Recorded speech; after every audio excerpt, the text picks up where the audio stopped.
ഇന്നത്തെ നമ്മുടെ ടോപ്പിക്കാണ് കോണ്ടർ ഡ്രേപ്പിംഗ്. ഒരു ടോപ്പിക്ക് കോണ്ടർ ഡ്രേപ്പിംഗ്. പിന്നത്തത് നമുക്ക് അഡ്വാൻറ്റേജസ് ഓഫ് ഡ്രേപ്പിങ്ങും പിന്നെ ലിമിറ്റേഷൻസ് ഓഫ് ഡ്രേപ്പിങ്ങും. അപ്പം കോണ്ടർ ഡ്രേപ്പിംഗ് എന്ന് പറഞ്ഞാൽ എന്തായിരുന്നു? കോണ്ടേഴ്സ് എന്നൊക്കെ നമ്മൾ പഠിക്കുമ്പം കുറേ ടേംസ് യൂസ് ചെയ്യുന്നുണ്ട്. കോണ്ടേഴ്സ് എന്ന് പറഞ്ഞാൽ നമ്മുടെ ബോഡി കർവ്സ് ഉണ്ടല്ലോ, നമ്മുടെ ബോഡിയുടെ ഷേപ്പിനനുസരിച്ച് ചെയ്യുന്നതിനാണ് കോണ്ടർ ഡ്രേപ്പിംഗ് എന്ന് പറയാം. അപ്പം നമുക്ക് എന്താണെന്ന് നോക്കാം. കോണ്ടർ ഡ്രേപ്പിങ്ങിൽ നമ്മൾ എന്താ ചെയ്യുന്നത്? നമ്മൾ കേർവ്സ് അല്ലേ, ഹ്യൂമൻ ബോഡീൻ്റെ ആ കേർവ്സിനനുസരിച്ച് നമ്മൾ ഡ്രേപ്പ് ചെയ്യുക. എന്നിട്ട് നമ്മളത് പാറ്റേണിലേക്ക് കൺവേർട്ട് ചെയ്യുക. അറിയാലോ, ഡ്രേപ്പിംഗ് ചെയ്ത് കഴിഞ്ഞാൽ കിട്ടുന്ന ആ മെറ്റീരിയൽ നമ്മൾ എന്ത് ചെയ്യും? വരയ്ക്കാനുള്ളൊരു പേപ്പർ ഉണ്ടല്ലോ, പാറ്റേൺസ് ക്രിയേറ്റ് ചെയ്യാനുള്ള ആ പാറ്റേണിലേക്ക് നമ്മൾ ക്രിയേറ്റ് ചെയ്യും. എന്നിട്ടാണ് നമ്മൾ ഒറിജിനൽ ഗാർമെൻറ്റിൻ്റെ പാറ്റേൺസ് വെട്ടുന്നുള്ളൂ. അപ്പം നമ്മൾ കോണ്ടറിങ് ചെയ്യാൻ വേണ്ടിയിട്ട് ഫസ്റ്റ് നമ്മളതിൻ്റെ കറക്റ്റ് ഫിറ്റ് നോക്കിയിട്ട് അത് നമ്മൾ പേപ്പറിലേക്ക് പാറ്റേൺ ആക്കി കൺവേർട്ട് ചെയ്യും.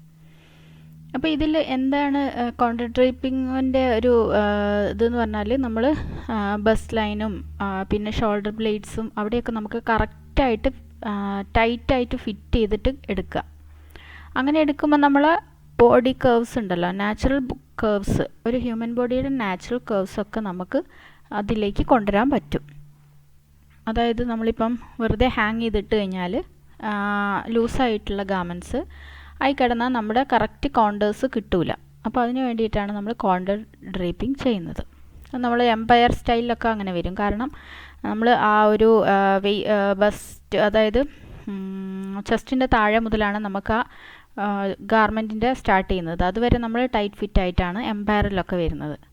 അപ്പോൾ അതിനൊക്കെ ഇതെന്തായാലും കോണ്ടർ ഡ്രേപ്പിംഗ് നമുക്ക് ആവശ്യമാണ്. അപ്പം നമ്മൾ ഇതിൽ പാറ്റേൺ ഉണ്ടാക്കിയതിന് ശേഷം അടുത്ത ഇതിലേക്ക് പോകുന്നത് പാറ്റേൺസിലേക്ക്. ഈ കിട്ടുന്നൊരു പാറ്റേൺ ഉണ്ടാവില്ല, ഫാബ്രിക് നമ്മൾ കട്ട് ചെയ്തു, അതിനനുസരിച്ച് ഫിറ്റ് ചെയ്തു, ഫിറ്റിംഗ് കറക്റ്റ് ആണെങ്കിൽ മാത്രം നമ്മൾ പേപ്പർ പാറ്റേണിലേക്ക് പോകുന്നുള്ളൂ. കണ്ടോ, ഇതിൽ നമുക്ക് കറക്റ്റ് അതിൻ്റെ ഷോൾഡർ ബ്ലേഡ്സൊക്കെ കറക്റ്റ് കിട്ടും.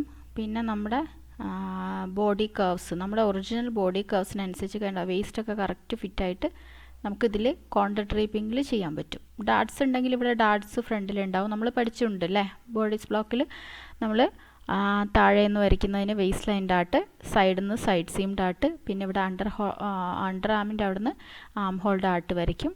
പിന്നെ ഇവിടുന്ന് ഒരു ഡാട്ട് ഉണ്ട് അല്ലേ, ഒരു ബസ് ലൈൻ ഡാട്ട് ഉണ്ടാവും. അപ്പോൾ ഇത്രയാണ് നമ്മൾ ബേസിക് ബോഡീസ് ബ്ലോക്കിൽ നമ്മൾ ഇടുന്ന ഡാട്ടുകൾ. പിന്നെ നമുക്ക് ഇതിൻ്റെ അഡ്വാൻറ്റേജസ് നോക്കാം. ഡ്രേപ്പിങ്ങിൻ്റെ അഡ്വാൻറ്റേജ് ആണ്, കോണ്ടർ ഡ്രേപ്പിങ്ങിൻ്റെ അല്ല, പൊതുവേ ഡ്രേപ്പിങ്ങിനുള്ള അഡ്വാൻറ്റേജസ്. അപ്പോൾ നമ്മൾ ഈ ഡ്രേപ്പിംഗ് എന്തിനായിരുന്നു ചെയ്യുന്നത്? നമുക്ക് ഡയറക്റ്റ് നല്ല മെറ്റീരിയൽ കട്ട് ചെയ്ത് ചെയ്യുമ്പോഴുള്ളൊരു മിസ്റ്റേക്ക് ഇതൊക്കെ ഇല്ലാണ്ടാക്കാൻ വേണ്ടിയിട്ട്, കറക്റ്റ് എങ്ങനെയാണ് ഗാർമെൻറ്റ് നമുക്ക് മുൻകൂട്ടി കാണാൻ വേണ്ടിയിട്ടാണ് നമ്മൾ ഡ്രേപ്പിംഗ് ചെയ്യുന്നത്. അപ്പം നമുക്ക് കുറച്ച് സമയത്തിൻ്റെ ഉള്ളിൽ തന്നെ നമ്മളെ കംപ്ലീറ്റ് ഗാർമെൻറ്റ്, എൻ്റയർ ഗാർമെൻറ്റ് എങ്ങനെ ഉണ്ടാവുമെന്ന് നമുക്ക് നോക്കാൻ പറ്റും പെട്ടെന്ന്.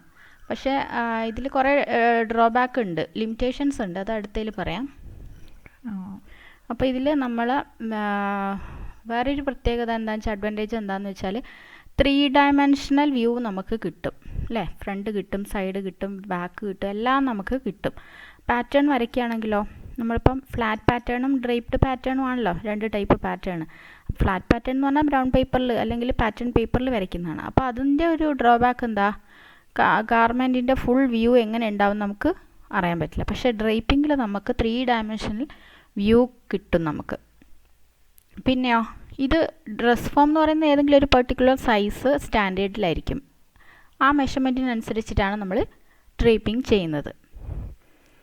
പിന്നെ നമുക്ക്, അതായത് നമുക്കെന്ന് പറഞ്ഞാൽ ഡിസൈനേഴ്സിന് ഡിഫിക്കൽട്ടായിട്ടുള്ള കുറേ ഡിസൈൻസ് ഉണ്ടാവും അല്ലേ. ചില ഗാർമെൻറ്റൊക്കെ കുറേ അഡീഷണൽ ആയിട്ടുള്ള കുറേ ഫീച്ചേഴ്സ് കൊടുത്തു കഴിഞ്ഞാൽ കുറേ ഡിഫിക്കൽട്ടായിട്ടുള്ള ഭാഗങ്ങളൊക്കെ ഉണ്ടാവും. അപ്പോൾ അതെന്ന് പറഞ്ഞാൽ അതൊക്കെ നമുക്കിതിൽ ഏത് മെറ്റീരിയലാണോ അതിന് കംഫർട്ടബിളായിട്ട് നിൽക്കുക എന്നൊക്കെ ഉള്ളത് നോക്കിയിട്ട് നമുക്ക് പോയാൽ മതി, സ്റ്റിച്ചിങ്ങിലേക്ക് പോയാൽ മതി. അപ്പം ഡ്രേപ്പിങ്ങിൻ്റെ സമയത്ത് നമുക്ക് അതൊക്കെ നോക്കാൻ പറ്റും. പിന്നെ ഇതിലെന്താ പ്രത്യേകത? നേരത്തെ പറഞ്ഞ പോലെ തന്നെ നമുക്ക് ആ ഒരു കംപ്ലീറ്റ് ഗാർമെൻറ്റിൻ്റെ എങ്ങനെ ഇരിക്കും നമുക്കറിയാൻ പറ്റും. അപ്പോൾ ആ ഒരു ഫാബ്രിക്കിൻ്റെ ഹാർമണി എങ്ങനെയാണ് ഫോളോ ചെയ്തിരിക്കുന്നത്, അതായത് ആ ഡ്രസ് ഫോമിൽ എങ്ങനെ ഫോളോ ചെയ്തിരിക്കുന്നു, അത് വേറെ ഇട്ട് കഴിഞ്ഞാൽ എങ്ങനെ ഉണ്ടാവും, ആ ഒരു കംപ്ലീറ്റ് ഐഡിയ നമുക്ക് ഡ്രേപ്പിംഗ് ചെയ്യുമ്പം കിട്ടുന്നുണ്ട്. പക്ഷേ അതിന് കുറേ ഡ്രോബാക്ക് എന്തായാലും ഉണ്ടാവും അല്ലേ. എല്ലാ ഇതിനും പ്രോസസ്സിനും നമുക്കറിയാം നല്ല വശമുണ്ടാവും അതിന് ചീത്ത വശമുണ്ടാവും. അപ്പോൾ ഇതിൻ്റെ ഒരു ഡ്രോബാക്ക് എന്തൊക്കെയാണ്? ഇത് ഭയങ്കര എക്സ്പെൻസീവ് ആയിട്ടുള്ളൊരു ടെക്നിക്കാണെന്നാണ് പറയുന്നത്. ഗാർമെൻറ്റ് കൺസ്ട്രക്ഷനിൽ ഒരു എക്സ്പെൻസീവ് ആയിട്ടുള്ള ഒരു ടെക്നിക്കാണിത്. അത് അതുകൊണ്ട് തന്നെ ഇന്ത്യയിൽ അധികം ഇത് യൂസ് ചെയ്യുന്നില്ല. വലിയ വലിയ ഫോറിൻ ഡിസൈനേഴ്സൊക്കെയാണ് ഇത് യൂസ് ചെയ്തുകൊണ്ടിരുന്നത്. പക്ഷേ ഇപ്പം ഈ ഡ്രേപ്പിംഗ് ചെയ്യുന്നതിലും എല്ലാം കമ്പ്യൂട്ടറൈസ്ഡ് ആണല്ലോ. അപ്പോൾ അതിലെങ്ങനെ ഇരിക്കുന്നൊക്കെ ഉള്ളത് നമുക്ക് കറക്റ്റ് അറിയാൻ പറ്റും. അപ്പോൾ നമ്മൾ ഇതിൻ്റെ ഡ്രോബാക്കിൽ ഫസ്റ്റ് വൺ എക്സ്പെൻസീവ് ടെക്നിക്കാണ്, അതുകൊണ്ട് കോമൺ അല്ല ഇന്ത്യയിൽ. പിന്നെ ഈ ഡ്രേപ്പിംഗ് എന്ന് പറയുന്നത് എല്ലാവർക്കും ചെന്ന് ചെയ്യാൻ പറ്റുന്നൊരു കാര്യമല്ല. കാരണം ഈ ഡ്രേപ്പിംഗ് കറക്റ്റ് അറിഞ്ഞാലേ നമുക്ക് കറക്റ്റ് ആ ഒരു ഗാർമെൻറ്റിൻ്റെ അപ്പിയറൻസ് നമുക്ക് കിട്ടുള്ളൂ, നമ്മളെ ഡിസൈൻ അനുസരിച്ച് അതിലേക്ക് കൊണ്ടുവരാൻ പറ്റുള്ളൂ. അപ്പോൾ അതിൻ്റെ ഒരു ടാലൻറ്റ് നന്നായിട്ടുള്ള ആൾക്കാർക്ക് മാത്രമേ ഡ്രേപ്പിംഗ് ചെയ്യാൻ പറ്റുള്ളൂ. മറ്റേതോ ഫ്ലാറ്റ് പാറ്റേൺ ആണെങ്കിലോ അത് നമുക്ക് എല്ലാവർക്കും ചെയ്യാൻ പറ്റും, ഒരുവിധം ആൾക്കാർക്കൊക്കെ നമുക്ക് ചെയ്യാൻ പറ്റുന്നതാണ്. പക്ഷേ ഡ്രേപ്പിംഗ് എന്ന് പറഞ്ഞാൽ നന്നായിട്ട് ചെയ്യാൻ പറ്റുന്നവർക്ക്, ആ ടാലൻ്റ് ആയിട്ടുള്ള ഒരാൾക്ക് മാത്രമേ അതിൻ്റെ ആ ഒരു ഗാർമെൻറ്റ് നമ്മൾ എന്താണോ നമ്മൾ ഉദ്ദേശിച്ചത് അത് കൊണ്ടുവരാൻ പറ്റുള്ളൂ. പിന്നെ നമ്മൾ പറഞ്ഞു ഇതിൽ ഫസ്റ്റ് നമ്മൾ ഡമ്മിയിൽ എന്താ ചീപ്പറായിട്ടുള്ളൊരു ഫാബ്രിക്കാണ് ഉപയോഗിക്കുക അല്ലേ. പിന്നെയാണ് നമ്മൾ കോസ്റ്റ്ലി ആയിട്ടുള്ള മെറ്റീരിയൽ സ്റ്റിച്ച് ചെയ്യുന്ന സമയത്ത് ഉപയോഗിക്കുന്നത്. അപ്പോൾ അതിൻ്റെ പ്രശ്നം എന്താണെന്ന് വെച്ചാൽ, അപ്പോൾ നമ്മൾ ഇത് ഇപ്പം ചീപ്പായിട്ടുള്ള മെറ്റീരിയൽ ഇട്ട് കിട്ടുന്ന പോലെ ആയിരിക്കില്ല ചിലപ്പം നമ്മൾ സ്റ്റിച്ച് ചെയ്ത് കഴിഞ്ഞാൽ കിട്ടുന്നത് വേറെ മെറ്റീരിയൽ ആണെങ്കിൽ. അപ്പോൾ എന്താ പറ്റുക, നമുക്ക് കറക്റ്റ് അത് ഈ ഒരു അപ്പിയറൻസ് അതിന് കിട്ടണമെന്നില്ല. അപ്പോൾ ഇത്രയാണ് നമ്മളിതിൻ്റെ ലിമിറ്റേഷൻസ്. അപ്പോൾ നമുക്ക് ഡ്രസ് ഫോം എന്താണെന്ന് നോക്കാം. ഡ്രസ് ഫോം എന്ന് പറഞ്ഞാൽ അറിയാലോ, നമ്മളവിടെ ഡ്രേപ്പിങ്ങിന് ഉപയോഗിക്കുന്നതാണ് ഡ്രസ് ഫോം. അതെന്ന് പറഞ്ഞാൽ 3 ഡയമെൻഷൻ ഷേപ്പാണ്. ഫ്രണ്ട് ഉണ്ട്, ബാക്ക് ഉണ്ട്, സൈഡ് ഉണ്ട്, എല്ലാം നമുക്ക് വ്യൂ കിട്ടുന്നതാണ്. 3 ഡയമെൻഷൻ ഷേപ്പാണ്. അപ്പോൾ നമ്മുടെ ക്ലോത്തിങ്ങിനെ നമുക്ക് നന്നായിട്ട് ഡിസ്പ്ലേ ചെയ്ത് കഴിഞ്ഞാൽ നമുക്ക് കറക്റ്റ് കാണാൻ പറ്റും. പിന്നെ എന്താ ചെയ്യുക, ഇതിൽ ഡ്രസ് മേക്കേഴ്സ് അല്ലെങ്കിൽ ഡിസൈനേഴ്സ് ഇതിനെ ഫാബ്രിക് പീസസ് വെച്ചിട്ട് ഒരു ഗാർമെൻറ്റിൻ്റെ, അതായത് ഒരു ഗാർമെൻറ്റ് എങ്ങനെ കൺസ്ട്രക്റ്റ് ചെയ്യണം എന്നുള്ളത് നോക്കാൻ പറ്റും, ഒരു സ്പെസിഫിക് സൈസിലുള്ളത്. മനസ്സിലായോ? പിന്നത്തത് ഇത് ഫാഷൻ മെർച്ചൻഡൈസേഴ്സ്, അതായത് നമ്മളിത് ഷോപ്സിലും അല്ലാത്ത ഡിസൈൻ ചെയ്യുന്നവർ മാത്രമാണ് നമുക്കിത് ഡ്രേപ്പിങ്ങിന് വേണ്ടി ഉപയോഗിക്കുള്ളൂ. അതായത് ഡിസൈനേഴ്സും ഒക്കെയാണ് നമ്മൾ ഡ്രേപ്പിങ്ങിന് വേണ്ടി ഉപയോഗിക്കുക. പക്ഷേ ഇത് അല്ലാതെ നമ്മൾ ഷോപ്പുകളിലോ അല്ലാതെ എവിടെയെങ്കിലും വെച്ച് കഴിഞ്ഞാൽ അവരെന്തിനാണ് ഇത് ഡിസ്പ്ലേ ചെയ്യാൻ വേണ്ടിയിട്ട് മാത്രമാണ് ഉപയോഗിക്കുന്നത്. ഫിനിഷായിട്ടുള്ള ഗാർമെൻറ്റ് ഡിസ്പ്ലേ ചെയ്യാൻ വേണ്ടിയിട്ടാണ് ഫാഷൻ മെർച്ചൻഡൈസേഴ്സ് ഡ്രസ് ഫോം ഉപയോഗിക്കുന്നത്. പിന്നെ ഈ ഡ്രസ് ഫോമിൻ്റെ ഒരു ഇമ്പോർട്ടൻസ്, അതിൻ്റെ ഇമ്പോർട്ടൻസ് എന്തായിരിക്കും? നമ്മൾ പറഞ്ഞ കാര്യങ്ങൾ തന്നെയാണ്, പല പോയിന്റുകളും റിപ്പീറ്റ് ആയിട്ട് വരുന്നു എന്നേ ഉള്ളൂ കേട്ടോ. അപ്പോൾ ഇമ്പോർട്ടൻ്റ് ഓഫ് ഡ്രസ് ഫോം എന്ന് പറഞ്ഞാൽ നമ്മളിപ്പോൾ ഡ്രേപ്പിംഗ് ചെയ്യണമെങ്കിൽ ഡ്രസ് ഫോം തന്നെ വേണം. മാനിക്വീൻ ഉണ്ടല്ലോ, ഡമ്മി പറ്റൂല, ഡ്രസ് ഫോം തന്നെ വേണം ഡ്രേപ്പിംഗ് ചെയ്യാൻ വേണ്ടിയിട്ട്. ഇപ്പം നമ്മൾ പറഞ്ഞു 3 ഡയമെൻഷനിലെ ഷേപ്പ് നമുക്ക് കറക്റ്റായിട്ട് കിട്ടും. നമ്മൾ ചെയ്തിരിക്കുന്ന ആ ഡിസൈനിങ്ങിന് കറക്റ്റ് എങ്ങനെയുണ്ടെന്നുള്ളത് നോക്കാൻ പറ്റും. പിന്നെ ഈ മെത്തേഡ് ഉപയോഗിച്ച് കഴിഞ്ഞാൽ നമുക്ക് എന്ത് ചെയ്യാം, ഇടയ്ക്കിടയ്ക്ക് ചേഞ്ചസ്, ഇപ്പം അത് മാറ്റി നമുക്ക് അവിടെ ഇത് വരുത്താം അങ്ങനെയൊക്കെ നമുക്ക് ചേഞ്ചസ് വരുത്താൻ പറ്റും ഡ്രേപ്പിംഗ് ചെയ്യുമ്പോൾ. അതായത് ഫാബ്രിക് കട്ട് ചെയ്യുന്നതിന് മുന്നേ ആണല്ലോ ഡ്രേപ്പിംഗ് ചെയ്യുക. അപ്പോൾ ഈ ഡ്രേപ്പിംഗ് ചെയ്യുന്ന സമയത്ത് നമുക്ക് ഒരുപാട് ചേഞ്ചസ് വരുത്തി ചെയ്യാൻ പറ്റും. എന്നിട്ടാണ് നമ്മൾ പാറ്റേണിലേക്ക് കട്ട് ചെയ്ത് ക്ലോത്തിലേക്ക് കട്ട് ചെയ്യുക, ഫാബ്രിക്കിലേക്ക്. അപ്പം നമുക്കിതിൽ കുറേ ചേഞ്ചസ് ഒക്കെ വരുത്താനുള്ളൊരു ഫീച്ചേഴ്സ് കിട്ടുന്നുണ്ട്. പിന്നെയോ ഇതിൽ ക്ലോത്തിങ് സ്റ്റോർ ഉണ്ടാവുമല്ലോ, അതായത് ഷോപ്സ്. അപ്പോൾ അവർക്ക് ഡ്രസ് ഫോം എന്തിനാണ് ഉപയോഗിക്കുക?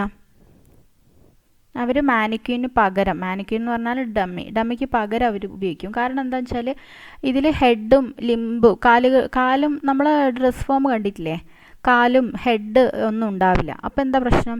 പെട്ടെന്ന് ഈസി ആയിട്ട് നമുക്ക് ഗാർമെൻറ്റ് അതിലേക്ക് ഇടാനും അഴിക്കാനൊക്കെ എളുപ്പമാണ്. അപ്പം ക്ലോത്തിങ് സ്റ്റോറുകാരും ഈ ഡ്രസ് ഫോം കൂടുതലായിട്ട് ഉപയോഗിക്കുന്നുണ്ട് മാനിക്യൂവിന് പകരം. പിന്നെ ഫാഷൻ ഡിസൈനേഴ്സും മർച്ചൻഡൈസേഴ്സിനൊക്കെ ഇപ്പോൾ എവിടെയെങ്കിലും ഒരു ഫാഷൻ ഷോ ഉണ്ടെന്ന് വിചാരിക്കുക. അപ്പം ഈ ഫുൾ സൈസ് മാനിക്യൂൻ കൊണ്ടുപോകുമ്പം അറിയാലോ, ഹെഡ് പിന്നെ താഴേക്ക് കാല് അതൊക്കെ ഉണ്ട്. അപ്പോൾ അത് ബുദ്ധിമുട്ടാണ്. അപ്പോൾ ഇവർക്ക് എങ്ങനെയാണെന്ന് വെച്ചാൽ അത് ഡ്രസ് ഫോം ആകുമ്പം കുറച്ചും കൂടെ ട്രാൻസ്പോർട്ട് ചെയ്യാനൊക്കെ എളുപ്പത്തിൽ പറ്റും. പിന്നെ ഈ ഡ്രസ് ഫോം എന്ന് പറഞ്ഞത് ലൈറ്റ് വെയ്റ്റ് ആയിരിക്കും. നമ്മൾ ഡ്രസ് ഫോം കണ്ടല്ലോ, ലൈറ്റ് വെയ്റ്റ് ആയിരിക്കും. പക്ഷേ ഡമ്മിക്ക് കുറച്ചും കൂടെ, മാനിക്യൂവിന് കുറച്ചും കൂടെ നല്ല വെയിറ്റ് ഉണ്ടാവും. അപ്പോൾ ഇത് വയറുകൾ, പിന്നെ റാറ്റൻ എന്ന് പറഞ്ഞാൽ നമ്മുടെ ചൂരൽ, പിന്നെ ഫോം എന്ന് പറഞ്ഞാൽ സ്പോഞ്ചിൻ്റെ ഒരു ലെയർ ഉണ്ടല്ലോ പിൻ ചെയ്യാൻ വേണ്ടിയിട്ടില്ല, അതൊക്കെയുള്ള അത് വെച്ചിട്ടാണ് ഉണ്ടാക്കിയിരിക്കുന്നത്. അതുകൊണ്ട് തന്നെ ഇതിന് വെയിറ്റ് കുറവാണ്. പിന്നെ ഇതിൽ നമ്മൾ ഫോം ടൈപ്പാണ് അധികം ഉപയോഗിക്കുക നമ്മളെ ഡ്രസ് ഫോമിൽ. ഫോം എന്ന് പറഞ്ഞാൽ അറിയാലോ, ഒരു സ്പോഞ്ചിൻ്റെ ഒരു പാഡ് പോലത്തെ ഉണ്ട്. അത് കാരണം നമുക്ക് പെട്ടെന്ന് പിൻ ചെയ്യാനൊക്കെ എളുപ്പമാണ്. പിന്നെ ഇത് അഡ്ജസ്റ്റ് ചെയ്യാനും പറ്റും. പക്ഷേ എല്ലാ ഡ്രസ് ഫോമും അഡ്ജസ്റ്റബിൾ ആയിരിക്കില്ല. ചിലത് ഫിക്സ് ചെയ്തിരിക്കുന്ന ആ അളവ് തന്നെ ഉണ്ടാവുള്ളൂ. പിന്നെ നമുക്കറിയാം ഡ്രസ് ഫോം പല സൈസിലുണ്ട്. പല ജെൻസ് ഉണ്ടാവും, ലേഡീസ് ഉണ്ടാവും, കിഡ്സ് ഉണ്ടാവും. പിന്നെ അതിൽ സ്മോൾ, മീഡിയം, ലാർജ് എന്ന് പറഞ്ഞിട്ട് നമ്മൾ അവിടെ തന്നെ ഡ്രസ് ഫോം എടുത്തു കഴിഞ്ഞാൽ അറിയാം. ലേഡീസൊക്കെ ആണെങ്കിൽ 8, 10, 12 എന്നൊക്കെ പറഞ്ഞിട്ട് ഓരോ സൈസസിൽ നമുക്ക് അവൈലബിൾ ആണ്. പിന്നെ ഇതിൽ നമുക്ക് സൈസ് നമ്മൾ പറഞ്ഞു അഡ്ജസ്റ്റ് ചെയ്യാം. കറക്റ്റായിട്ട് നമുക്ക് എത്ര വേണം എന്നുള്ളതിനനുസരിച്ച് അഡ്ജസ്റ്റ് ചെയ്യാം. പിന്നെ ഫോം ആയ കാരണം നമുക്ക് എന്താ ഫിറ്റിങ്സ് കറക്റ്റായിട്ട് കിട്ടും. ഇതിൽ പുറത്തുള്ള ക്ലോത്ത് സർഫസ് ആണ് എന്തിനാ പിന്നെ ഹോൾഡ് ചെയ്യാൻ വേണ്ടിയിട്ട് യൂസ് ചെയ്യുന്നത്. പിന്നെ നമുക്ക് ഇതിൻ്റെ ഡിഫറൻസ് നോക്കാം. ഡ്രസ് ഫോമും മാനിക്യൂനും തമ്മിലുള്ള ഡിഫറൻസ് അത് നമ്മൾ നേരത്തെ പറഞ്ഞ പോലെ ഫുൾ സൈസിലാണ് മാനിക്യൂൻ കിട്ടുക. അതിൽ മാനിക്യൂനിൽ ഹെഡ് ഉണ്ടാവും, ലിംസും ഒക്കെ ഉണ്ടാവും. അപ്പം ഡ്രസ് ഫോമിന് നമുക്ക് അധികത്തിനും ഹെഡും ലിംബും ഒന്നും ഉണ്ടാവില്ല.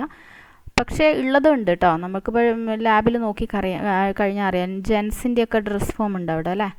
അതെന്ന് പറഞ്ഞാൽ കുറച്ചും കൂടെ ലെഗ്സൊക്കെ ഉള്ള ടൈപ്പാണ്. സാധാരണ നമ്മൾ ഡ്രസ് ഫോം എന്ന് പറഞ്ഞാൽ ഒരു ഫീമെയിൽ ഫിഗർ ആണെങ്കിൽ നെക്ക് മുതലൊരു തൈസ്, അതായത് തുടയുടെ ആ ഒരു പോർഷൻ വരെയാണ് ഉണ്ടാവുക. പിന്നെ അതൊരു മെറ്റൽ അല്ലെങ്കിൽ ഒരു വുഡൻ സ്റ്റാൻഡ് പോലത്തെ എൻ്റെ മുകളിലായിരിക്കും ഫിക്സ് ചെയ്തിട്ട് ഉണ്ടാവുക ഡ്രസ് ഫോം.